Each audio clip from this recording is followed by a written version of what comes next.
taga-fish ko. Gabi-gabi na lang nasa dish ko. Mga problema na ganyan nalilimutan pag sa'yo mo yung yun. Sumasaya sa umaga, dispatchadora. Sa gabi siya'y bonggang-bongga. Pag sabi ng alin, nasa kakoyan na. Hindi mo ng bakal, sa disco ay habera. Sa disco siya'y na. Hindi mo ng bakal na taga-fish ko. Laging nabasa sa ilo niya sa disco. Nga problema na ganyan nalilimutan pag sa'yo mo yun.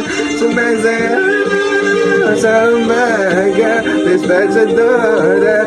Sa gabi siya ay bonggang-bongga. Ang bagsabi na niling nasa Coco Banana. Hindi ba nung bakal sa disco Isabela. Sa disco siya ay mayla.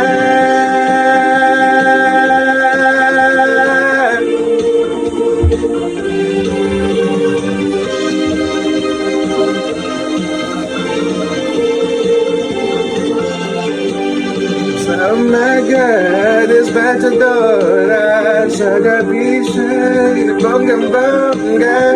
Pag sabi na nalim, nasa Coco Banana. Ay ba ng bakal na disco Isabela. Na disco siya'y nasa. Hindi ba ng bakal na taga-fish ko.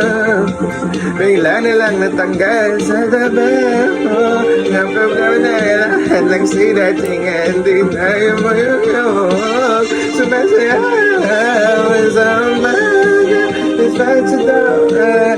Sa gabi siya ay bonggang-bongga. Pag sabi na naling ay sa kakamilan na. Hindi ba ng bakal sa disco Isabela. Na disco siya ay na.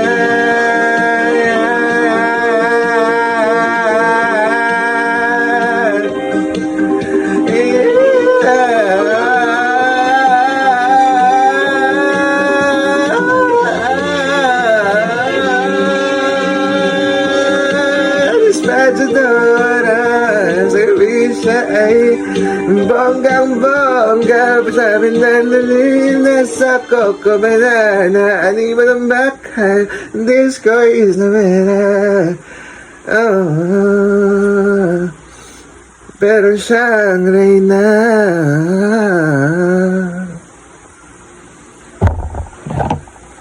Okay, that's, well, hindi naman ako kamag-anak ni Nora, Miss Nora Honor. Pero that's my tribute to her. Sana makarating. I was supposed to draw her as well, just like Palito, but I was really so surprised that they are just like that. That's very sad. But you know, I never really was